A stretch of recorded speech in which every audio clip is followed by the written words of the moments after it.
ॐ श्री गुरवे नमः। ॐ शान्ति शान्ति शान्तिः। अखण्डानन्दबोधाय शिष्यसन्तापहारिणे सच्चिदानन्दरूपाय रामाय गुरवे नमः। ॐ शान्ति शान्ति शान्तिः।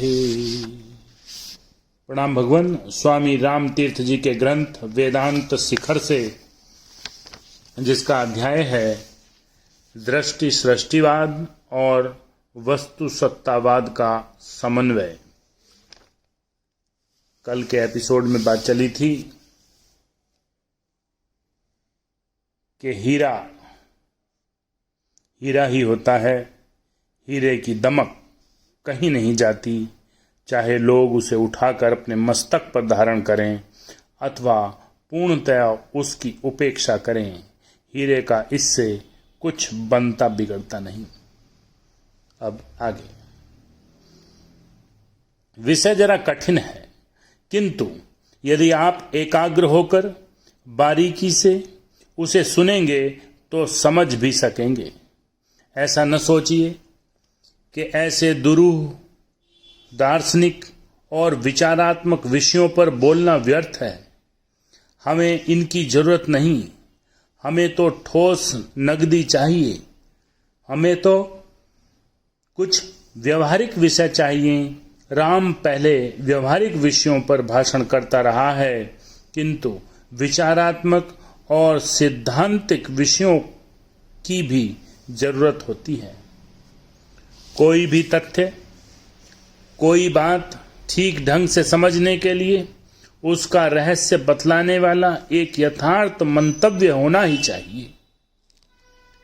किसी बात, किसी क्रिया में अभ्यस्त हो जाना तो आप जानते ही हैं। अपनी शक्ति को केवल कार्य रूप में परिणत भर कर देना है, उससे अधिक कुछ नहीं। इतने से उस क्रिया का भेद नहीं समझा जा सकता। जब आपको कुछ लिखना होता है, तब आपकी लेखनी चलने से पूर्व संपूर्ण विषय कल्पना रूप से आपके मन में अवश्य आ जानी चाहिए। कल्पना सदा कर्मशीलता से पहले चलती है। जब कभी आपको किसी जगह जाना होता है तो चलना केवल आपके अभ्यास की बात होती है, किंतु आपके मन में आपकी नसों और हरकतों का नियंत्रण करने का कोई संकल्प न हो तो एक पग भी आगे नहीं बढ़ाया जा सकता। क्योंकि विद्यार्थी महाविद्यालय में तब तक नहीं जाता जब तक विश्वविद्यालय का विचार पहले से ही उसके मन में न हो। जब तक यह ज्ञान उसे न हो कि किस प्रकार की शिक्षा उसे वहां मिलनी है। कोई चोर जब बराबर किसी पड़ोसी विशेष की धन संपत्ति की चर्चा सुनता रहता है, तब यह निरंतर मिलने वाली सूचना, हृदय में बसने वाला विचार कार्य रूप में परिणत होने लगता है और चोर उस अमीर पड़ोसी के घर में सेंध लगाने की हिम्मत करता है। तात्पर्य यह है कि किसी प्रकार की मानसिक प्रवृत्ति के बिना अपने इच्छित काम के संबंध में पहले ही से किसी प्रकार के ज्ञान प्राप्त किए बिना कोई काम नहीं किया जा सकता। इसलिए राम श्रोताओं के कानों में आत्मा के ब्रह्मत्व का ढोल पीटता है।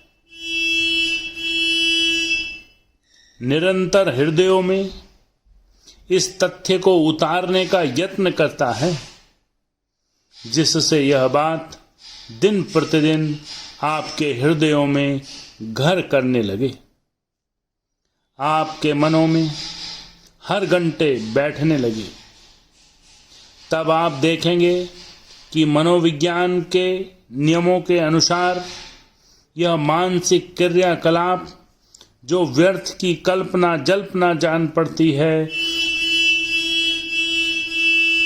अत्यंत श्रेष्ठ क्रियाशीलता में बदल जाती है।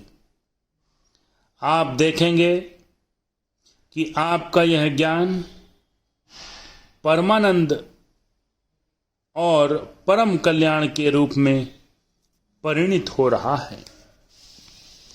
ओम शांति शांति शांति।